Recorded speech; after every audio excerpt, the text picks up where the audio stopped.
Buenas noches, bienvenidos a este programa de Ciudadanos para los Ciudadanos.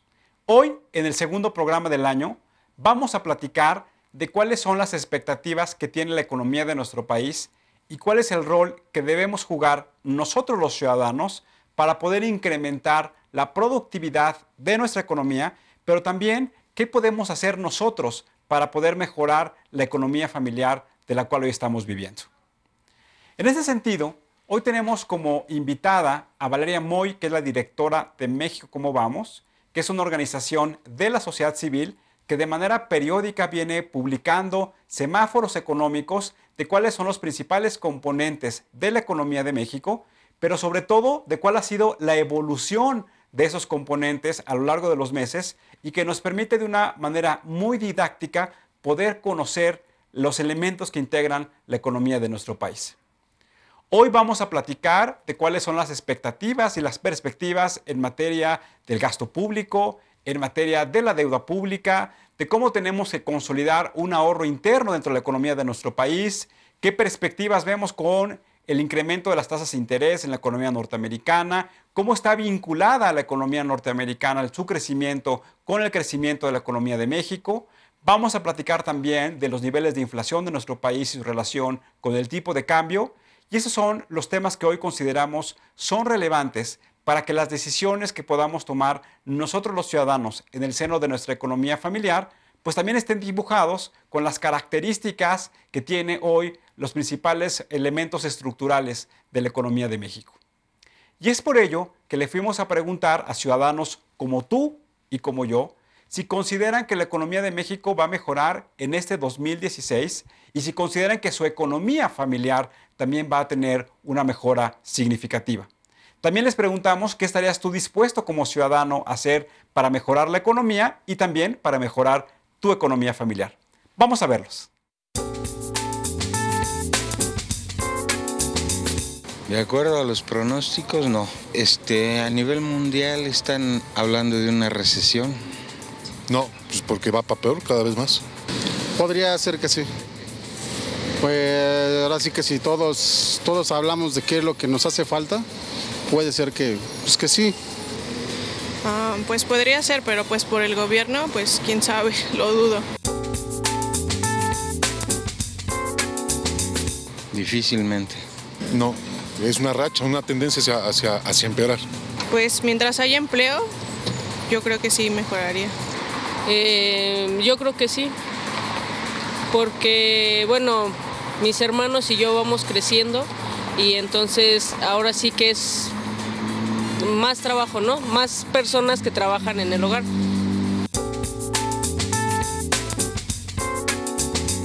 Pues mantener la estabilidad que tenemos hasta ahorita. Pues cambiar a los que nos gobiernan, básicamente es eso, son los que controlan la economía. Pues evitar tanto gasto. Pues ahora sí que gastos excesivos que tiene pues, la presidencia. Realmente para mí eso sería lo importante. Que haya más empleo y que pues no gasten dinero en cosas innecesarias y que lo ocupen para mejorar el país. Yo creo que ser más transparente con respecto al destino del dinero, cómo se lleva, ya que hay muchas partidas políticas que no son bien presentadas, no son claras y hay mucho dinero que se llevan sin que uno se dé cuenta, ¿no? Tener inversiones con otros países que le beneficien también a México, pero como país. Mantener mi trabajo para mantener a mi familia. Pues tratar de gastar lo menos posible, cosas que no funcionen, que no sirvan, pues ahora sí que poder quitarlas.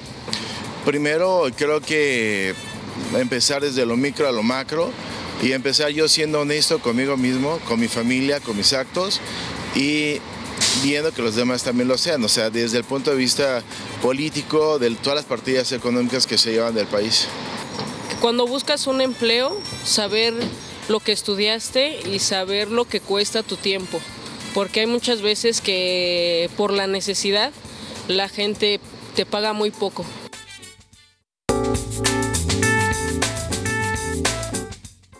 Estamos hablando de cuáles son las expectativas para el crecimiento de la economía de México y cómo nos impacta en la economía familiar. Como pudimos ver en los testimoniales, fundamentalmente la gente lo que nos contestó es que piensa que el crecimiento de la economía está supeditado en que haya más inversión, pero también en que haya un mayor combate a la corrupción y que eso signifique que el gasto público esté orientado a obtener el mejor rendimiento con los recursos que se están destinando. Eso también lo que nos llama la atención es que podemos identificar que claramente el ciudadano sigue visualizando el crecimiento de la economía aunado al gasto del gobierno.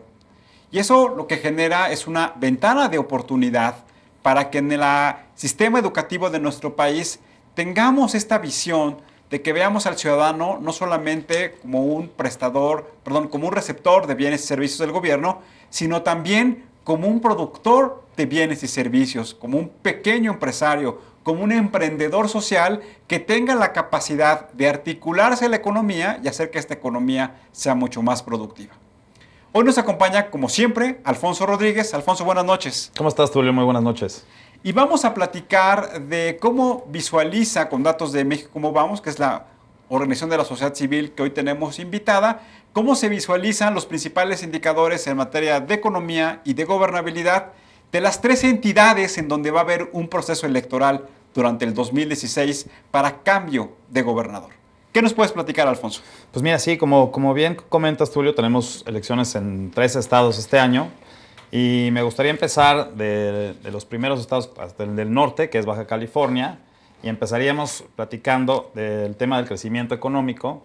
En las proyecciones que tiene México Cómo Vamos, ahí tiene metas y tiene los datos actuales, que es lo que está basándose el semáforo. Y en temas de crecimiento económico, para Baja California tiene una meta de crecer al 6% y el estado ha crecido, el último dato, el 6.3%, lo cual pone el semáforo en verde.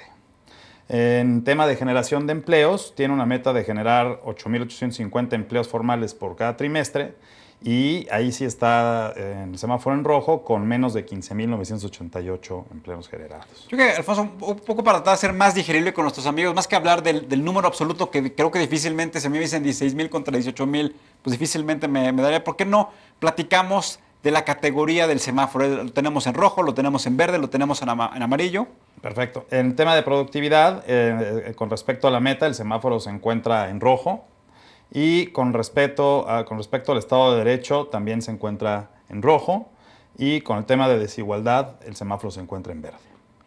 Creo que aquí lo que es importante es que la economía está creciendo y pareciera ser entonces que la desigualdad que se da en esa entidad del norte de la República, que su crecimiento económico, su comportamiento está muy asociado con el sur de los Estados Unidos, fundamentalmente con California, y esto de lo que nos habla es de cómo los estados del norte, y ahorita vamos a ver en otros datos que nos presente Alfonso, con estados del sur hay estas grandes diferencias y estas grandes desigualdades.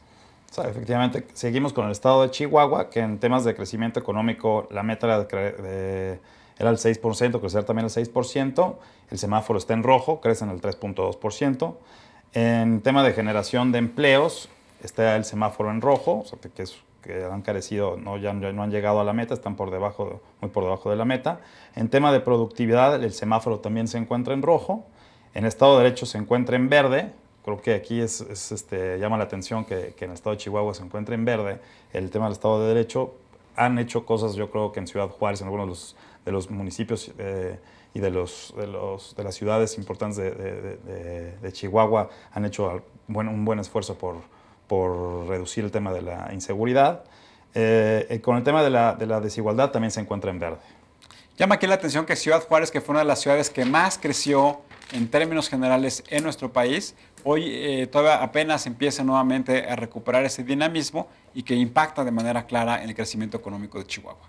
Veamos el siguiente estado, por favor, Alfonso. El siguiente estado es el estado de Sinaloa. Tiene una meta también del 6% en el tema de crecimiento económico. Ellos están en amarillo. En tema de generación de empleos están en verde. En tema de productividad están en rojo.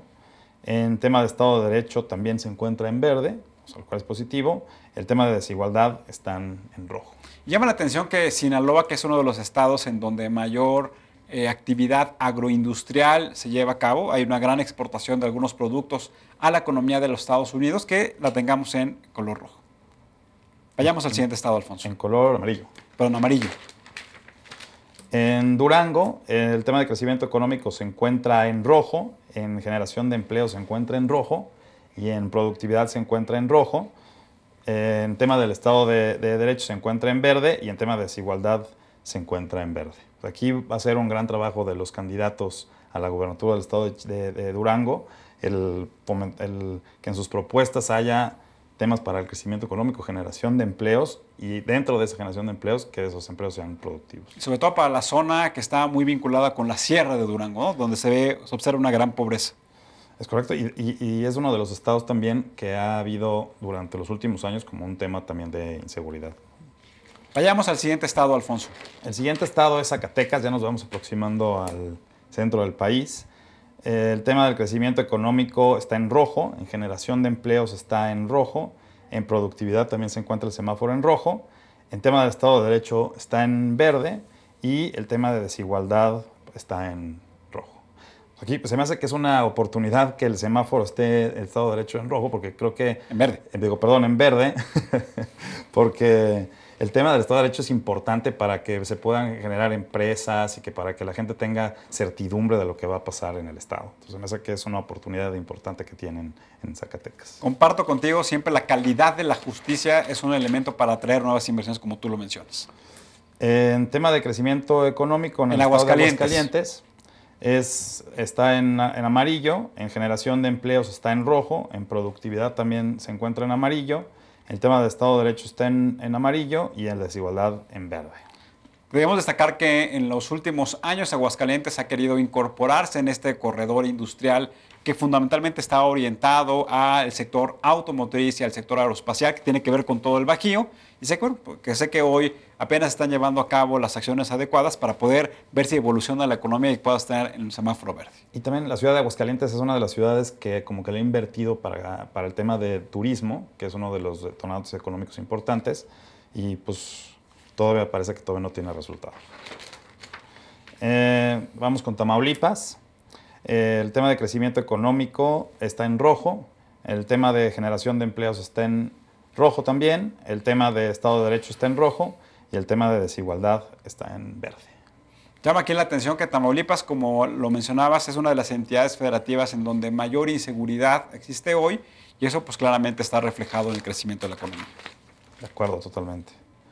El tema de crecimiento económico para el Estado de Hidalgo está en rojo, el tema de generación de empleos está en rojo, el tema de productividad está en rojo, el tema de Estado de Derecho está en amarillo y el tema de desigualdad en rojo. Creo que este es uno de los estados que pues, peor calificación o peor desempeño tiene tanto de la economía como el tema social como el tema de seguridad.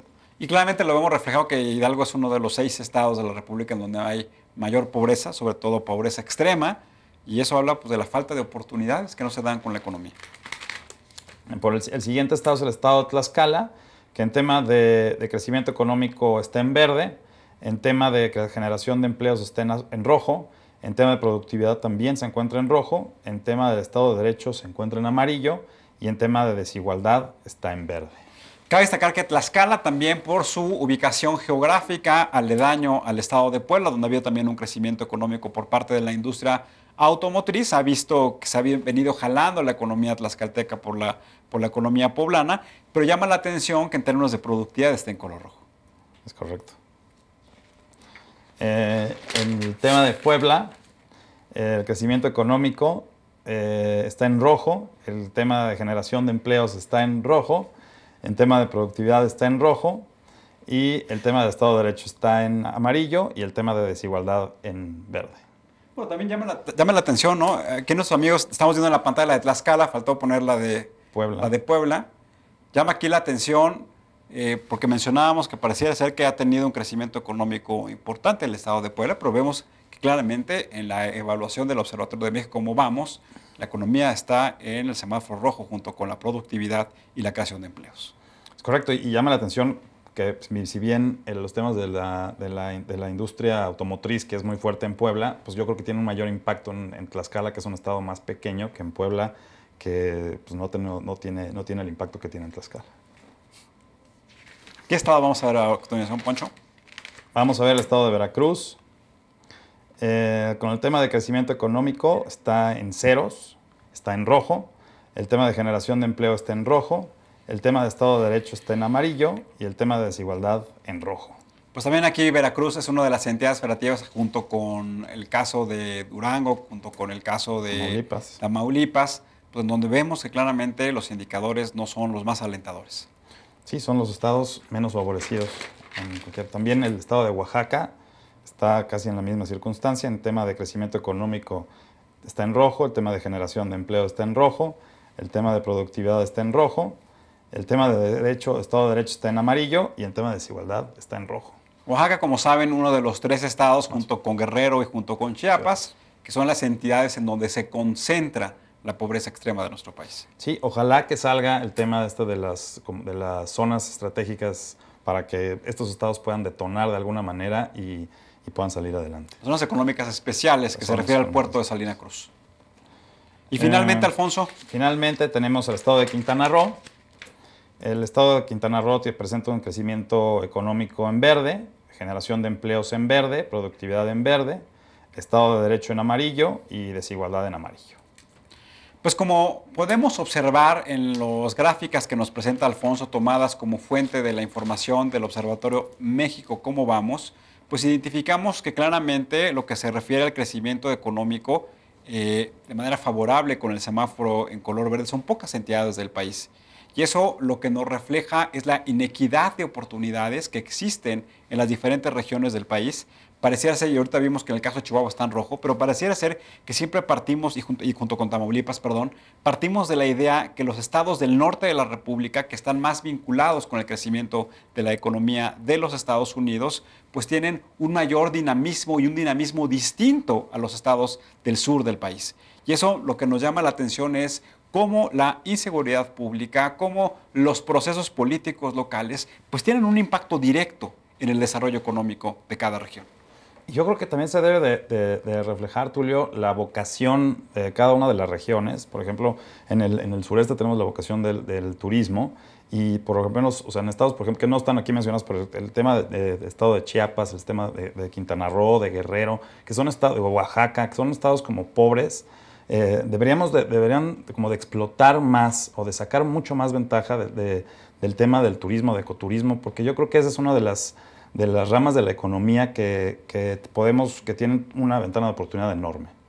Y me gustaría nada más presentar la última gráfica que se refiere a cómo está el mapa del país y en dónde se van a llevar a cabo procesos electorales, porque esto lo que nos dice es que hoy tenemos, como bien lo apuntabas, Alfonso, 13 entidades en donde va a haber cambio para gobernador, una entidad donde va a haber ayuntamientos y diputaciones, y entonces pues pareciera ser entonces que hoy los procesos electorales tienen una repercusión importante en el desarrollo de las regiones, cuando en realidad deberíamos tener economías muy estables que estuvieran vinculadas a la producción, al crecimiento económico, a la inversión, y que los procesos electorales, como su nombre lo indica, sean únicamente instrumentos que contribuyan a fortalecer la capacidad de los gobiernos en mejorar las condiciones de vida de sus habitantes. Sí, es correcto. Yo creo que el tema de las elecciones debería ser como secundario y deberíamos sí de enfocarnos, y qué bueno que estamos revisando estos indicadores, deberíamos de darle los ciudadanos como más peso y ponerles más atención a este tipo de indicadores y calificar a nuestros gobernantes con este tema que nos propone México ¿Cómo vamos?, para poder presionar y poder hacer que no solo el gobierno, sino que los empresarios y los ciudadanos de a pie podamos contribuir a la economía nacional, estatal y familiar. Y sobre todo también que los empresarios, que los pequeños emprendedores, debemos recordar que la estructura productiva de nuestro país se basa fundamentalmente en las pequeñas y medianas empresas.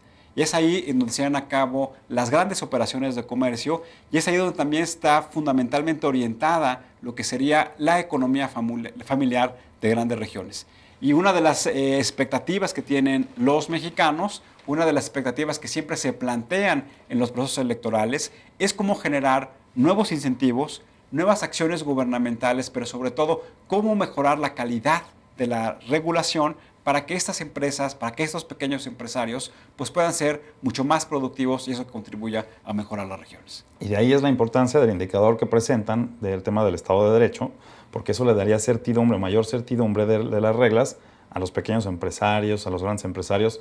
Y entonces, si ellos conocieran o se respetaran ese Estado de Derecho, pues tendrían mucho mayor incentivo a hacer inversiones o a arriesgar un poco más, debido a que pues, si no tienen esa certidumbre, pues es difícil que lo puedan hacer. Alfonso, muchas gracias. Vamos a hacer un corte y vamos a regresar con Valeria Moy, directora de México, ¿Cómo vamos?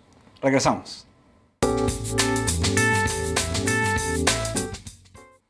Estamos hablando de cuáles son las expectativas para el crecimiento de la economía de nuestro país en el 2016 y como lo mencionamos al inicio del programa, hoy nos acompaña Valeria Moy, que es directora de México ¿Cómo vamos?, que es una organización de la sociedad civil que ha venido trabajando en integrar información para los ciudadanos que nos permita identificar con mucha claridad cuáles son las metas a las que pretendemos llegar en materia de cada uno de los rubros de la economía, pero también cuál ha sido la evolución que se ha venido desarrollando en cada mes y también la generación de semáforos económicos por entidad federativa que nos permita entonces a su vez ver cómo se va llevando el crecimiento económico a lo largo de todo el país. Valeria, gracias por acompañarnos. Muy buenas noches. Gracias a ti, Tulio. Buenas noches. Valeria, para iniciar me gustaría preguntarte, ¿qué significa para ti ser un buen ciudadano? Para mí ser un buen ciudadano significa hacer lo que te toca hacer y hacerlo bien, ¿no? Entonces, si hay que llegar a la escuela, hay que llegar puntuales. Si tienes que hacer la tarea, hacer la tarea. Si tienes que pagar una multa, pagar la multa. Es decir, hacer lo que nos toca hacer y hacerlo bien. Cada uno dentro de su ámbito y dentro de sus responsabilidades y dentro de su papel en el país, ¿no? Entonces, creo que mientras... Y esa es la lección que tú que tienes hijos y yo que tengo hijos tenemos que enseñarles, ¿no? Uno tiene responsabilidades y las tiene que ir cumpliendo conforme a su edad y conforme a los puestos y la vida que va ocupando, ¿no? Valeria, ya ha estado con nosotros México ¿Cómo vamos? En otras ocasiones, pero nos gustaría un poco que nos platicaras a nuestros amigos y les recordaras qué es México ¿Cómo vamos? ¿Cuáles son sus principales actividades? Mira, México ¿Cómo vamos? Es un observatorio económico, es un observatorio de la actividad económica. En términos muy sencillos, lo que hace México ¿Cómo vamos? Es tomar toda la información económica que está dispersa por todos lados, por todas las páginas de internet, por todas las instituciones gubernamentales, Hacienda, Banco de México, INEGI, y lo que hace es traduce esa información para que de forma sencilla y muy digerida esté toda reunida en una página de internet con un desglose estatal, desde luego a nivel nacional, y un desglose estatal, para que cuando veamos o queramos saber cómo va un estado, vamos a pensar, no sé, en Campeche, queremos saber cómo va Campeche, ponemos Campeche y ahí nos dice cómo va en varios indicadores, que son los indicadores que pensamos nosotros que son los más importantes en términos económicos. En esos indicadores está crecimiento económico, cuando está creciendo el producto de esa entidad, cómo va la inflación en esa entidad, cómo va la creación de empleos, la creación de empleos formales, la seguridad, todo ese tipo de variables. Entonces tenemos un conjunto de indicadores que puedes ver a nivel nacional y a nivel estatal. Y entonces de esta forma hacemos que toda la información que está por ahí perdida en el ciberespacio esté contenida en un solo lugar, lo cual te da una herramienta enorme para tener una fotografía de cada estado. Nuestros amigos pueden consultar estos indicadores en la página de México ¿Cómo vamos?, que aparece ahorita en la pantalla. Y me gustaría preguntarte, sé que está conformado también por un panel de especialistas, que lo que llevan ustedes es que establecen cuáles son los indicadores objetivos a los cuales se pretende por cada uno de los elementos que acabas de mencionar. ¿Cómo llegan a ellos, Valeria? Mira, tenemos un grupo de expertos que la verdad es que es un grupo de gente muy plural, con diversas ideologías, pero lo que tienen en común es que todos tienen una opinión formada, ¿no? Todos tienen una razón y un poder de formar opinión muy importante. En este sentido, lo que hicimos desde el origen de México ¿Cómo vamos? Fue plantear unas metas, es decir, a ver, ¿cuánto tiene que crecer la economía? ¿Cuánto tiene que crecer un estado? Y tiene conforme a su potencial, porque me podrías decir, bueno, ¿por qué un estado tiene que crecer o por qué el país tiene que crecer tanto? Es conforme a lo que puede crecer, ¿no? O por ejemplo, en creación de empleos, ¿por qué tiene que crecer cada estado en tanto? ¿Por qué el país tiene que generar tantos empleos? Todo eso es resultado de un montón de análisis, ¿no? Entonces, por ejemplo, en temas de creación de empleos, vemos cuánta gente se incorpora a la población económicamente activa y de ahí cuánta gente busca empleo y entonces podemos sacar, bueno, si el país quiere darle cabida a esta gente que se está incorporando, tendría que crear tantos empleos formales. De otra forma se van a incorporar al mercado laboral. Lástima porque va a ser en el mercado informal, ¿no? Entonces, conforme a diferentes potenciales, desde luego conforme a cada indicador, planteamos una meta. Y a raíz de ahí sacamos los semáforos. Es decir, hacemos rangos, ¿no? Si está muy por debajo de la meta, pues ponemos un semáforo en rojo. Si está cercano a la meta, pero no en la meta, ponemos un semáforo en ámbar. Y si está en la meta o por arriba de la meta, le ponemos un semáforo en verde, ¿no? Tenemos metas ambiciosas porque creemos que el país debe de tener metas ambiciosas. Si tenemos metas mediocres, pues es muy fácil alcanzarlas, ¿no? Entonces el chiste es tener metas ambiciosas para que nos permitan alcanzar el potencial al que tenemos que llegar, ¿no? ¿Y han pensado ustedes que ahora que va a haber procesos electorales en varias entidades de la República, hacer un esfuerzo junto con otras organizaciones de la sociedad civil para que los candidatos se prometan alcanzar estos indicadores que está planteando cómo vamos? Es que es súper relevante eso que dices, porque el año pasado hicimos este ejercicio, hicimos los semáforos electorales y fuimos a visitar a los estados en los que se tenían elecciones. Y entonces contrastábamos la meta que nosotros habíamos planteado, no la meta de creación de empleos para esa entidad en particular, y lo contrastábamos con lo que proponían los candidatos, o más bien con lo que se había venido haciendo anteriormente, ¿no? Porque es muy diferente que un candidato, y estoy hablando completamente en términos generales, que un candidato te diga, vamos a crear 3,000 empleos formales cuando a lo mejor la meta es 50,000, claro, ¿no? Entonces, claro. Pero si te dan el número absoluto, ¿cómo sabes tú si 3,000, con qué lo comparas? ¿Cómo sabes si es mucho o poco, no? Entonces, en ese sentido, el Observatorio México Cómo Vamos funciona súper bien, ¿no? Porque entonces sabes cuál es el parteaguas, hacia dónde hay que mirar, ¿no? Es como la meta de crecimiento económico. A mí me extraña muchísimo porque últimamente en las campañas, incluso en las campañas presidenciales, la meta era 6 o 7%, ¿no? Era el número mágico. Nadie sabía cómo íbamos a llegar a ese 6 o 7%, pero era el número mágico. Entonces, el chiste es entender todo lo que está atrás, ¿no? Es qué vas a hacer para alcanzar esas metas, ¿no? Y en ese sentido es súper útil tanto la información que presenta México Cómo Vamos, como contrastar lo que se ha venido haciendo, ¿no? Porque, te digo, los números absolutos, si no los podemos contrastar, nos dicen poco en ocasiones. Y realmente se convierten como en espejos, venta de espejos por parte de los candidatos, sí. Porque en realidad el ciudadano común y corriente pues no tiene los elementos de información técnica que les permita identificar que un crecimiento del 6% significa de cómo se tiene que jalar a toda la economía de un estado, por ejemplo, o cuál es el gasto público que se requiere para poder llegar a ese crecimiento. El ciudadano común y corriente que somos todos, ¿no? Porque de repente se nos olvida, o sea, no podríamos saber si a ti te dicen que la deuda es tantos millones de pesos, si te dan el valor absoluto es muy difícil. O que las reservas del Banco de México son de tanto, por ejemplo. Es muy difícil que lo puedas contrastar o que puedas tener una opinión de estamos bien, vamos por buen camino, porque no tienes referentes. Entonces, México Cómo Vamos, al poner estas metas y dar estos indicadores con estos semáforos, te pone un referente. Siempre hay que tener en cuenta que estas metas están referenciadas a algo que se puede lograr. Y si es algo que se puede lograr, entonces hacia allá hay que ir, ¿no? Valeria, ya estamos entrando en terrenos de economía. Ya. Me gustaría preguntarte, desde el punto de vista de México Cómo Vamos, ¿cómo se ven las expectativas del crecimiento económico de nuestro país para el 2016? Muchos analistas han venido cambiando las expectativas hacia la baja. Nos gustaría platicarte, ¿cómo lo ves tú? Mira, creo que el inicio del año ha sido particularmente complicado, no a nivel interno, pero sí a nivel internacional. Y ese entorno internacional creo que nos va a afectar de forma muy importante. Me encantaría decirte que no, que todo va a estar increíble y que no importa lo que pase en China, ni lo que pase en Estados Unidos, ni lo que pase en Europa, pero la verdad es que sería pretender que somos una isla, ¿no? Y no lo somos.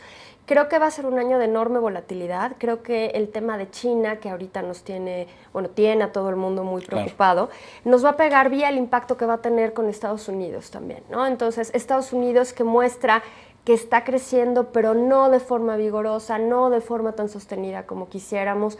El último índice de manufacturas que presentó Estados Unidos hace un par de semanas fue muy inferior al esperado, ¿no? Y ese índice ha mostrado durante muchos años tener una altísima correlación con el PIB de Estados Unidos. Entonces, ya se empieza a hablar, cosa que es distinta a la que se esperaba hace semanas únicamente, ¿no? A tener un crecimiento en Estados Unidos por debajo del 2%. Y eso nos pega a nosotros, ¿no? tristemente nos pega a nosotros. Entonces a nosotros nos conviene que le vaya bien a Estados Unidos. Por otro lado, tenemos esta situación del dólar muy fuerte que podría repercutir en beneficios para nuestra industria exportadora, aunque curiosamente no ha sucedido, ¿no? O sea, porque tradicionalmente lo que puedes esperar es un dólar fuerte, es decir, un peso barato, repercutiría en un incremento en nuestras exportaciones. Todavía no se ve ese incremento, tal vez debido a que la demanda por manufacturas no ha sido lo suficientemente fuerte, pero esperaríamos que se viera un incremento en las exportaciones. Entonces eso puede ser un motor para la economía mexicana, pero sin duda va a ser un entorno volátil, complicado, y vamos a estar a la espera de lo que pasa con la Reserva Federal y las tasas de interés, ¿no? Que yo creo que va a haber aumentos muy paulatinos, muy suaves a lo largo del año, por lo mismo que comentaba hace un momentito, ¿no? Porque la economía estadounidense, si bien tiene una pauta de crecimiento, no es un crecimiento muy sólido, y no creo que la Reserva Federal tenga mucho más margen para hacerse ahorita. Para nuestros amigos que nos ven, me gustaría un poco desglosar los conceptos que has planteado. Claro que sí. Y me gustaría ir por una primera parte. Siempre se ha dicho que la correlación del crecimiento de la economía mexicana es altamente dependiente de la correlación del crecimiento de la economía de Estados Unidos. Sí. ¿Esta correlación sigue siendo con esa consistencia? ¿Ha habido una reducción? El aparato manufacturero de nuestro país hoy tiene mucho mayor importancia, por ejemplo, que la exportación del petróleo. ¿Qué nos puedes decir tú de la dependencia de la economía de México en la de Estados Unidos? Mira, tenemos un país integrado casi por completo con Estados Unidos, y eso es una cosa buena. Tampoco la tenemos que ver como negativa, porque de repente lo vemos como una cosa negativa. Es algo bueno, ¿no? Estamos pegados, vinculados económicamente, financieramente a la economía más grande del mundo. Deberíamos de verlo como una oportunidad y aprovecharlo, ¿no? Entonces, México puede aprovechar momentos coyunturales, por ejemplo, el problema ahorita en Brasil puede representar una oportunidad para México, ¿no? México puede captar manufactura que deja de producirse en Brasil y producirla acá. No olvidemos que México, la ventaja geográfica de México es una enorme ventaja en términos de procesos productivos, ¿no? Cuando Estados Unidos le pide, o sea, a China que manufacture ciertos bienes y servicios, los procesos productivos, las cadenas de producción se tardan más por cuestiones meramente logísticas y geográficas. Hoy en día, como bien sabes, las empresas ajustan sus procesos productivos casi que sobre la marcha, ¿no? O sea, si no se venden los suéteres morados, en ese instante le piden a la fábrica que produzcan suéteres verdes, ¿no? Cuando tu cadena productiva está muy lejos de ti, es muy difícil hacer esos ajustes. Claro. Pero cuando tu cadena productiva está cerca, y cerca me refiero geográficamente cerca, es mucho más fácil hacer esos ajustes. México tiene esa ventaja, ¿no? Entonces, desde luego que nuestro ciclo económico está pegado al de Estados Unidos, y yo creo que así seguirá, y creo que tendremos que asumirlo. Ahora, al decir esto, hay que tener cuidado con el tema petrolero, ¿no? Que es otra cosa. Como bien dijiste, ya no somos un país, o sea, no somos un país petrolero, somos un país manufacturero. Nos seguimos asumiendo como país petrolero, ¿no? Yo creo que a ti y a mí en nuestra infancia nos vendieron esta historia de que el petróleo era nuestro, con esa idea. ¿no? Crecimos con esta idea de que el petróleo es nuestro y de la soberanía y demás, ¿no? Bueno, México ya no es un país petrolero. Nosotros importamos petróleo, somos importadores netos de petróleo. En ese sentido, cuando tú eres importador neto de algo, te conviene que el precio sea más bajo, ¿no? Pero nuestro grandísimo problema es nuestra dependencia fiscal. Nosotros dependemos, o sea, nuestro gasto público depende de los ingresos petroleros. El 30% del ingreso del gobierno viene de ingresos petroleros. Entonces tú imagínate que si baja el precio del petróleo y ahora está rondando los $20 por barril, pues los ingresos del gobierno se ven profundamente afectados y en consecuencia podemos tener problemas de déficit o de deuda si no vienen los ajustes correspondientes en el gasto, ¿no?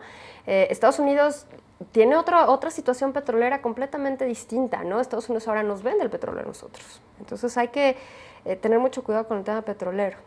Hemos leído que a $20 el barril del petróleo es más alto el costo de producción en el caso de México que poder consumirlo. Es decir, se abre la ventana, y corrígeme, de que México se convierta más en importador que en exportador de petróleo. ¿Qué nos puedes decir de este comentario? Esto sale de que Emilio Lozoya hace relativamente poco dijo que el costo de producción era $23 por barril, ¿no? El tema es que son $23 por barril, pero ese costo incluye el costo de la extracción, más el costo de investigación, más el costo fijo, o sea, son todos los costos, ¿no?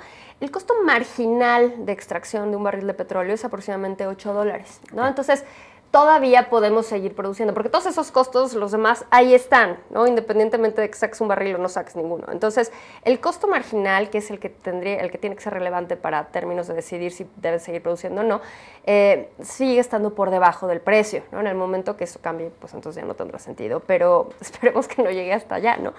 Entonces, sí, sin duda, en lo que nos pone en aprietos el precio del petróleo es, por un lado, el tema fiscal, y por otro lado el tema de la reforma energética, ¿no? Porque si bien la reforma energética creo que fue clave para el desarrollo del país, creo que nos tardamos 30 años en hacerla, pero bueno, finalmente se hizo. Tuvimos la mala suerte, y aquí sí verdaderamente creo que fue suerte, ¿no? De hacerla en el peor momento posible, ¿no? O sea, la hicimos en un momento donde nos cayó la tormenta perfecta, y desde luego que tus proyectos de inversión no son iguales, no son igual de rentables cuando tienes un petróleo a $100 por barril que cuando lo tienes a $20 por barril, ¿no? Y aún así la última licitación fue súper exitosa, ¿no? Entonces quiere decir que todavía se considera rentable la industria, ¿no? Déjame un poco detenerme. Hablabas tú de la importancia de la deuda. Sí. Hay esta percepción de que la deuda pública ha venido creciendo. Ha dicho el secretario de Hacienda que esta deuda pública pues, todavía es completamente manejable. Pero desde el punto de vista, ¿cómo se visualiza el crecimiento de la deuda si cortáramos, por ejemplo, así en decenas?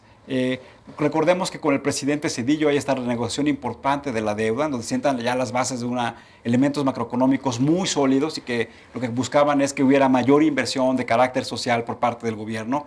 El servicio a la deuda se puede convertir en los próximos años nuevamente en un elemento que atente contra la estabilidad macroeconómica del país. Mira, creo, o sea, el tema de la deuda a mí es un tema que me parece muy relevante. Me parece que la deuda se ha incrementado, me parece que tenemos que estar muy atentos con eso, porque el problema con la deuda es que se puede volver una bola de nieve en cualquier momento, ¿no? Entonces, eso es lo que es muy delicado. En un entorno donde el precio del dólar se está incrementando, pues nuestra deuda denominada en dólares, pues automáticamente es más cara, ¿no? Aunque no haya más deuda, simplemente pues es más cara, ¿no? En un entorno donde nuestros ingresos petroleros van disminuyendo, si el gobierno recurre a la tentación de endeudarse más, entonces sí vamos a tener un problema, porque el costo de la deuda podrá ir subiendo. Ahora, si bien el gobierno ha incrementado su deuda, también hay que reconocer que era el momento para hacerlo, ¿no? Con un entorno de tasas de interés muy bajas a nivel mundial. Entonces, pues si te vas a endeudar a 3%, claro. O sea, si te vas a endeudar es mejor hacerlo a la tasa más baja, ¿no? Creo que es un tema delicado, creo que hay que estar súper atentos. Y creo que hay que estar muy atentos en la contabilidad de la deuda. A mí ese es un tema que me preocupa, porque si tú te metes a buscar datos de deuda, vas a encontrar muchísimos. Y al final de cuentas va a ser muy difícil que puedas ver de forma clara y comprensible y entendible cuál es la deuda del país, ¿no? Porque están unos requerimientos financieros de Hacienda y luego está la deuda de los estados, pero la deuda de los estados hay una y luego se contabiliza otra, y luego recordemos que hace un par de años Hacienda reclasificó la deuda. Entonces, por ejemplo, dentro de la contabilidad de deuda, quitó la deuda de CFE y de Pemex y de proyectos de inversión de largo plazo, y entonces, claro, la deuda se ve igual, ¿no? Pero no es igual, porque ya le quitaste un cacho que ahora cuentas en otro lado. Entonces, creo que hay que tener como mucho cuidado con eso, y creo que un esfuerzo que debería de hacer el gobierno, y si no lo hace, creo que la sociedad civil, incluyendo México Cómo Vamos y a otras organizaciones similares, deberíamos de hacer, es exigir que la deuda y que la contabilidad de la deuda se haga transparente, sobre todo la deuda estatal. Creo que hay una asignatura que está pendiente por parte de la sociedad civil. Bueno, me parece que es de la mayor relevancia. Tenemos que reclamar y exigir y pedir. Otro de los elementos, le fuimos a preguntar a ciudadanos como tú y como yo qué opinaban de cuáles eran las expectativas de la economía de nuestro país para este año. Y fundamentalmente lo que nos contestaron es que pues, hay un gasto público acelerado, dicen que hay mucha corrupción. Un poco me gustaría, esa es la percepción que tiene el ciudadano de la calle. Me gustaría preguntarte, ¿cómo se visualiza el presupuesto base cero en su instrumentación en su primer año, que es el 2016, y su impacto que tiene el gasto público? Mira, a mí el presupuesto base cero, ideológicamente, o sea, la idea del presupuesto base cero me encanta, ¿no? Me parece que es un ejercicio que se tiene que hacer. Creo que la forma en la que se hizo el año pasado fue verdaderamente desastrosa, ¿no? O sea, se dijo que se iba a hacer un presupuesto base cero. De entrada, no puedes hacer un presupuesto base cero con tan poco tiempo, ¿no? Porque se anunció como con 6 meses de anticipación. No puedes hacer un presupuesto base cero con tan poco tiempo, ¿no? No te da tiempo, porque el éxito del presupuesto base cero radica en que analices cada proyecto y el valor presente de cada peso que vas a gastar. Entonces, tú imagínate la magnitud del análisis, ¿no? Es tremendo. Ahora, eso por un lado. Por otro lado, tienes una gran parte de los recursos financieros del gobierno ya comprometidos, ¿no? Ya comprometidos en pago de salarios, en pago de intereses. Entonces, te queda un pedazo chiquito por ajustar, que me parece que aunque sea chiquito, se tiene que ajustar, ¿no? El ejercicio de evaluar cada proyecto no creo que se haya hecho de la forma correcta o de la forma adecuada. Creo que se usó más en términos como de demagógicos, por decirlo de alguna forma, de publicidad, que lo que realmente vale la pena hacer del ejercicio. Creo que no debería de ser algo que se eche en saco roto. Creo que verdaderamente debería de hacerse un ejercicio serio de presupuesto base cero, sobre todo en un entorno de vacas flacas, ¿no? Dicen por ahí que no hay que desaprovechar las crisis porque dentro de las crisis siempre hay buenas oportunidades, ¿no? Y creo que la oportunidad, tratando de ser muy optimista, dado que es inicio de año, ¿no? Es intentar ver qué podemos hacer. O sea, tenemos que eficientar el gasto, ¿no? Porque tenemos un gasto público completo y absolutamente ineficiente. Entonces, tenemos que eficientar el gasto. ¿Y qué mejor momento de eficientar el gasto cuando es escaso, cuando tus recursos son escasos? ¿Y cuáles son las ventanas de oportunidad que ustedes han visto para eficientar ese gasto público? Porque la composición del gasto público hoy pareciera ser que sí está enfocado en la inversión social y ahí tendríamos otra discusión de cómo se evalúa el impacto de los programas sociales, se tiene que ver con un tema más clientelar, es decir, que tenga que ver con grupos de interés y que esté asociado. O impacto real, ¿no? Que tendremos que ver uno por uno. Es correcto. Pero ¿qué ventanas de oportunidad han visto ustedes para eficientar el gasto público? Bueno, vemos un montón de gasto superfluo, ¿no? Y es el gasto que vemos tú y yo en la calle, ¿eh? O sea, seguramente, fíjate en los camellones y ves una luminaria, la antigua, la viejita típica verde que estaba ahí, y ahora abajo pusieron unas nuevas, ¿no? Que son unos tubos. Entonces, ¿por qué necesitas una luminaria abajo de la luminaria, ¿no? Pero al lado está el bache. Entonces, son ejemplos como de duplicidad de gasto, ¿no? Que no tienen ningún sentido. O, por ejemplo, que fuera un sistema inteligente para que las luces se prendieran en el momento de que baja o sea, cuando ya está la oscuridad, por ejemplo. O sea, ese tipo de cosas que tienen... O sea, creo que hay muchas cosas que nos... Mazarik, que ya sé que es una cosa súper local y que de una calle y que a lo mejor no... Pero lo podemos usar como ejemplo representativo. El propósito, no sé si recuerdas, pero ¿cómo nos dijeron que la idea de la obra de Mazarik era meter el cableado por debajo de la tierra? Date una vuelta por Mazarik. Yo no sé si te gusta cómo quedó o no te gusta cómo quedó, pero los cables siguen afuera, ¿no? Entonces, es como... Bueno, yo lo que he visto es que quitan una piedra, vuelven a poner otra piedra, pusieron un piso de granito y después ya no está el piso de granito, es de concreto. Y luego no quedó nivelado. Exacto. Y entonces lo tuvieron que volver a hacer, ¿no? Entonces, por ejemplo, no, mira, ahora que se presentó a finales, bueno, no finales, pero el año pasado, cuando se presentó el presupuesto de egresos, Hacienda dijo en repetidas ocasiones que era un presupuesto ajustado y un presupuesto escueto porque teníamos que hacerle frente a una crisis y a un precio del petróleo muy bajo y que teníamos que tener cuidado y ser austeros. Se presentó a la Cámara y lo que hizo la Cámara fue aumentar el presupuesto, ¿no? Entonces, es curioso porque dices, bueno, ¿quién tendría que estar velando por los intereses, ¿no? Y claro, velaron por los intereses, quién sabe quién, pero entonces se incrementó en aproximadamente 9,000 millones de pesos el presupuesto, ¿no? O sea, Hacienda hizo el esfuerzo de presentar un presupuesto austero y si bien siguió siendo, entre comillas, un presupuesto austero, es mayor al presentado por Hacienda, ¿no? Entonces, que tiene que ver con un tema de diseño institucional, Valeria, porque claramente aquí en este programa lo que hemos dicho es que los diputados, su principal actividad es aprobar la cuenta pública y aprobar el presupuesto, y deben convertirse en expertos, o al menos tener un think tank, un grupo de personas que estén pensando y evaluando las políticas públicas en cómo tiene que destinarse el gasto. ¿Y eso pasa? O sea, ese es el tema. Esa es parte de la debilidad que tiene hoy nuestro país. Ese es el tema. ¿Cuánto gasto superfluo ves? Entonces, creo que las pistas de hielo. O sea, ¿por qué hay pistas de hielo? ¿Por qué tenemos que regalar teles? ¿No? O sea, porque a cargo del erario, ¿por qué se tienen que regalar 13 millones de televisiones? De acuerdo. Entonces, ¿por qué se regalan? Y mira, yo sé que en esto puedo ser muy criticada, pero ¿por qué se regalan tabletas si nadie sabe usar las tabletas? ¿No? O sea, creo que creo que el tema es eficientar los recursos, no las tabletas o las teles en sí, sino ver qué haces con el recurso que tienes, cómo puedes optimizar el resultado. ¿Cómo puedes obtener más con esos mismos recursos? ¿Cómo puedes obtener más? ¿No? Entonces, y eso no es fácil. Eso no es fácil, eso toma tiempo estudiarlo y toma valor tomar esas decisiones, ¿no? Entonces, creo que eso es lo que tenemos que hacer y es uno de los grandísimos retos que tenemos. Valeria, en las últimas semanas se publicó que hemos tenido el nivel de inflación más bajo de los últimos años. Con el entorno macroeconómico inestable, como ya lo has mencionado, con la baja del precio del petróleo, con un 30% de dependencia con los ingresos petroleros, ¿qué expectativas tenemos para la inflación en el 2016? Mira, yo sinceramente creo que la inflación, estos mínimos históricos los dejaremos de ver pronto. O sea, creo que eventualmente, y de hecho me sorprende que no se haya reflejado ya la depreciación del tipo de cambio en la inflación, ¿no? Yo creo que este pass-through de la depreciación de los bienes importados que consumimos no se ha visto reflejada en la inflación, pero se tendrá que ver eventualmente. Entonces, no sé cuándo llegue, porque te digo, a mí me sorprende, yo hubiera pensado que ya debería de haber llegado, ¿no? Pero yo creo que eventualmente veremos un repunte en la inflación, nada que me preocupara, ¿no? Entonces, de hecho, me preocuparía más si la inflación no aumenta un poquito, porque estamos también con esta idea, que es también muy creo que de nuestra edad, Tulio, crecimos con esta idea de que la inflación es terrible, porque claro, teníamos unos niveles de inflación desquiciados, ¿no? No había pastas de dientes, por ejemplo, ¿te recuerdas esa época? No, yo de esa época no me acuerdo.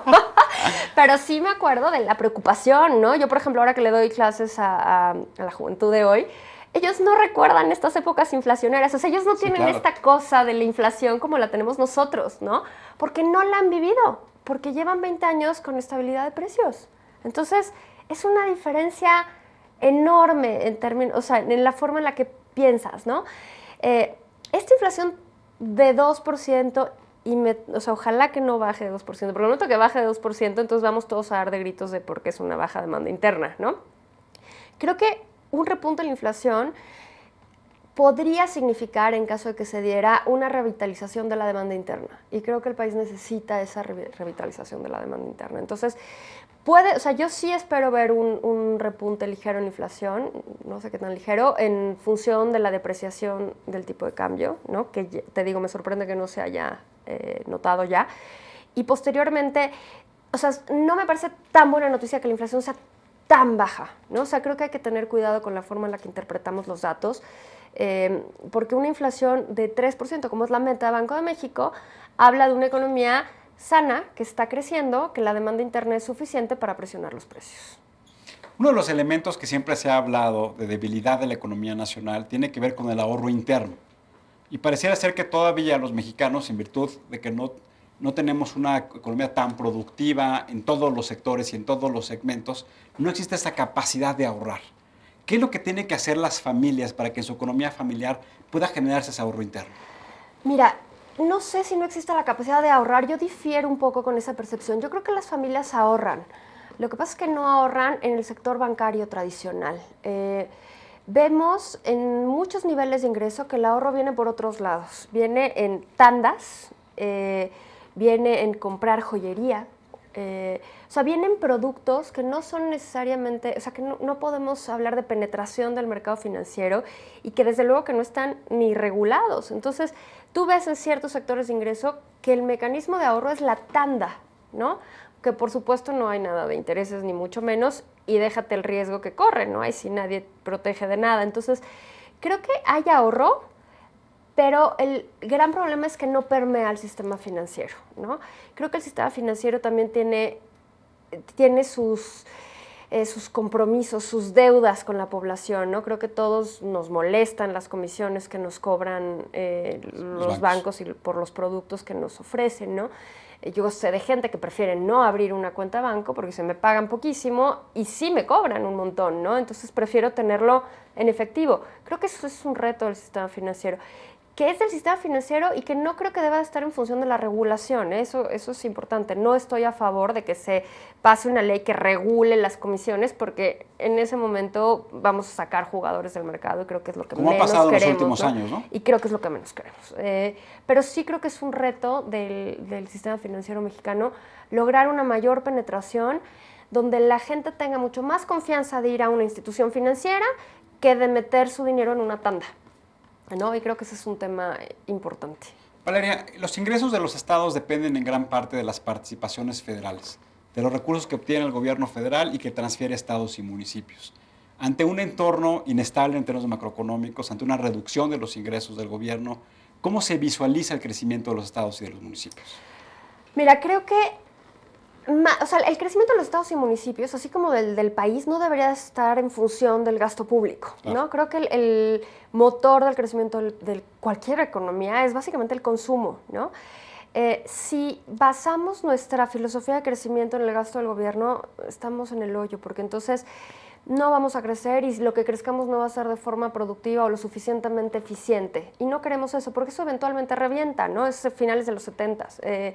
Aunque vemos una gran parte de estados de la República que dependen fundamentalmente de eso. Por supuesto, pero que están rezagados también, ¿no? Entonces, no podemos pensar así, tenemos que cambiar un poco de mentalidad y pensar que el motor del crecimiento de los estados, de los países, de todo, viene por otro lado. No debería de venir en función del gasto del gobierno. Yo creo que el gobierno tiene una función importantísima, que es la de poner las reglas claras. Entonces, yo creo que ese es el papel importante del gobierno. Claro que habrá zonas donde el gobierno tendrá que gastar, no digo que el gobierno no tenga que gastar nada, ¿no? Pero sí creo que debemos de dejarlo, no deberíamos de considerar que el gasto del gobierno, que el gobierno debe ser el motor del crecimiento. Sí creo que es responsabilidad del gobierno poner las reglas claras y facilitar la forma en la que se hacen negocios en el país, ¿no? Por ejemplo, en el índice de Doing Business que saca el Banco Mundial, ¿cuál crees que es el estado en el que es más difícil hacer negocios en México? No lo sé. El DF, ¿no? Que pensaríamos, a mí me sorprendió, sinceramente, ¿no? Pero es el estado en el que, bueno, la entidad federativa en la que se requieren más trámites y que se considera más difícil, ¿no? Honestamente lo pensé, pero no estaba seguro de mi respuesta. No, a mí me sorprendió, sinceramente. Hubiera pensado que cualquier otro, ¿no? Yo te lo voy a platicar porque mi esposa y yo remodelamos una casa y no tienes una idea. Entonces conozco muy bien la tramitología de la Ciudad de México. Bueno, pues es muy complicado. Entonces, esos son papeles del gobierno. Ahí, si el gobierno facilita los trámites y facilita las reglas, no estoy diciendo que las quite, pero que facilite las reglas y la tramitología, se fomenta la creación de negocios, se fomenta la actividad productiva, disminuir el costo, castigar la informalidad de tal forma que ser formal te premie, ¿sabes? Y para eso tienes que hacer las cosas más fáciles, para que la gente se incorpore a los negocios formales de forma más sencilla. Entonces, creo que ese es el papel importante del gobierno. Y los estados lo tienen que asumir. Creo que los estados que lo han asumido, lo han hecho muy bien. Y vemos estados que están creciendo casi al 10%, ¿no? Oye, ya quisiéramos crecer al 10% en un domingo. Entonces, de verdad, creo que hay estados que lo están haciendo muy bien porque han tomado bajo su propia rienda su crecimiento. No están en función, no están pidiendo participaciones federales, ¿sabes? Están en función de crear, de desarrollar su propia industria y de fomentar su industria. Y en ese sentido lo están haciendo de maravilla. Valeria, muchas gracias. No, gracias muchas gracias por el trabajo de México Cómo Vamos. Gracias por el trabajo ciudadano que realizan todos los días. Muchas gracias por la invitación y aquí estaremos dándote lata. Amigos, pues nos quedamos con la idea de que una de las tareas que tenemos pendientes los ciudadanos es exigir que haya mayor transparencia, por ejemplo, en cómo se contabiliza la deuda pública, en cómo se transfieren los recursos a los estados y a los municipios, en cómo el crecimiento de la economía, como lo acaba de explicar Valeria, fundamentalmente está orientado en la inversión productiva, en la capacidad que tengamos nosotros los ciudadanos de emprender nuevos negocios y que vaya asociado con la calidad de la gestión pública. Y entonces eso repercuta de manera muy clara, de manera muy directa, en que tengamos una mejoría en la economía familiar. Nos vemos en la próxima emisión. Muchas gracias y recuerden, ante todo, seamos buenos ciudadanos.